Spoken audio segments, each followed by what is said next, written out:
Kayla Downey. Hello, my name is Kiara Eleanor. My name is Troy Kershaw. My name is Caitlin Johnson. My name is Nasir Porter. Good morning, America. My name is Elena Harrington, and we're here this morning to inform the African American community on how united we just are not. In times of repression, all we have is each other.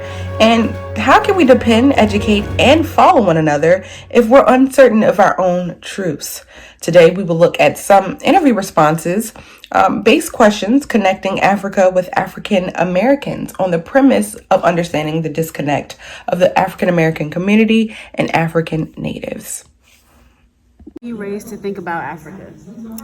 I was raised to think about Africa as in that is where we as African Americans originated from. Do you feel Africans are separate from African Americans? I do feel like we have separate cultures, I would say. I mean, they're similar in some ways, but they probably do certain things differently than we do. Do you think Africa is home for African Americans? Explain your answer. It as home as reference to like where we originated from, but as far as like born and raised home, I wouldn't say that. Okay. What does freedom mean to you? Freedom means that you're able to express yourself in different ways, have your own opinions. Just basically, you're free to do or say like basically whatever you want to say, things like that. Do you feel free as an African American? Why or why not? Yes, I feel free. In reference to back in the day, I didn't have freedom. Well, African Americans didn't have freedom to, read, write, things like that. But now we are able to be free. But there's still individuals who are treating us as if we're not equal. Who is your African American hero and why? My African American hero would be those like Malcolm X, Martin Luther King, Rosa Parks, all those individuals who had a big key part in us gaining our freedom. What does freedom mean to you? I would argue that freedom is to be able to have the power to think, to express myself, or to do things without any types of restraints. It's also to be able to live my life without feeling worried of anything happening to me, to live in fear, to be fearful of something happening to people around me, just to be able to live without any type of restraints or things that hold me down. I was raised to think that Africa was far away and that that was the motherland from where Black people originated. What does freedom mean to you? Freedom means the ability to move around this earth without restrictions. Do you feel Africans are different from African Americans? I do. I feel that Africans have a negative opinion of African Americans, and I feel that they are different.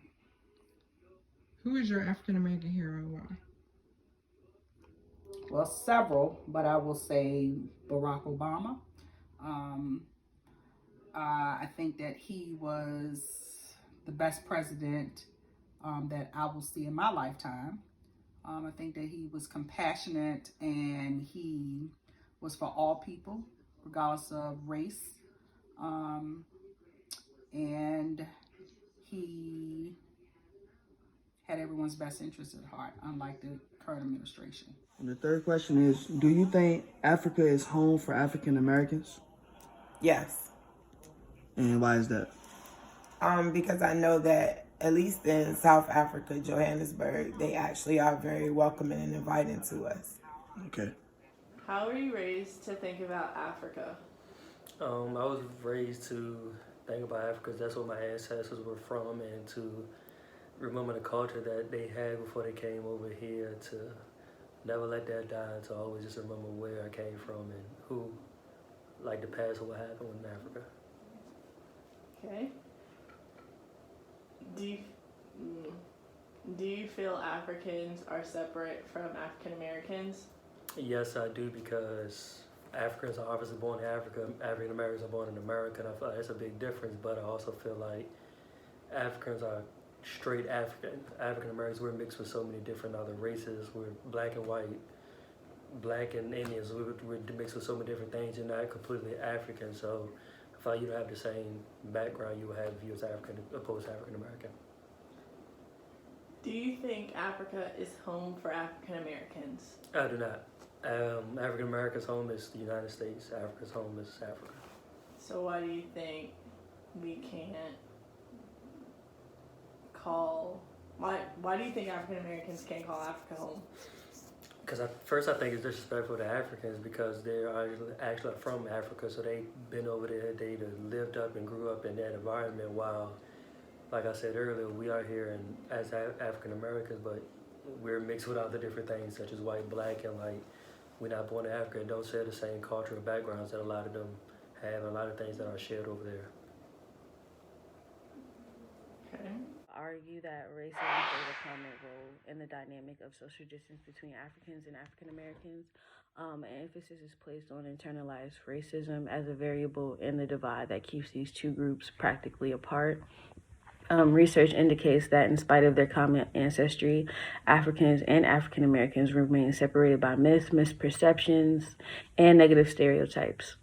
Other factors include inaccurate portrayals in the media, misrepresentation of the continent itself and history, as well as absence of authentic and historically relevant research in psychology, sociology, and biology. African Americans' resistance to identification with African identity is someone based on messages internalized from a European-dominated colonial experience, meaning going to school, European-style learning. That has been sustained over time, and by idealizing what you learn in school, you kind of separate, I'm not African, I'm African American. You know, in America, some people don't even identify as being African American, they identify as being black. But the thing about it is, it's a very big disconnect because the history and knowledge is not there. We would argue that Africans do not respect African Americans because we allowed the Europeans to economically hinder us by cutting off all of our economic power. In the 40s and 50s, a lot of men were taking care of their families through steel mill factory jobs. And as the jobs started to vanish, a lot of African American families were not prepared, specifically men, which then created welfare. And women could only qualify for welfare if black men were not present in the household. So this indicates how African American families were broken up compared to African families who came over as a unit and stayed as a unit because they had a plan. Personally, when I was in elementary school, I thought of Africa as this big desert because that's all they really taught us in the classroom. I know most of my history classes, some years we wouldn't even reach parts of African history outside of slavery or Black History Month. I would like to argue that the disconnect between Africans and African Americans comes from the things we were told about each other growing up. When I was younger, I was able to meet people from Africa who were able to show me how Africa was from their point of view.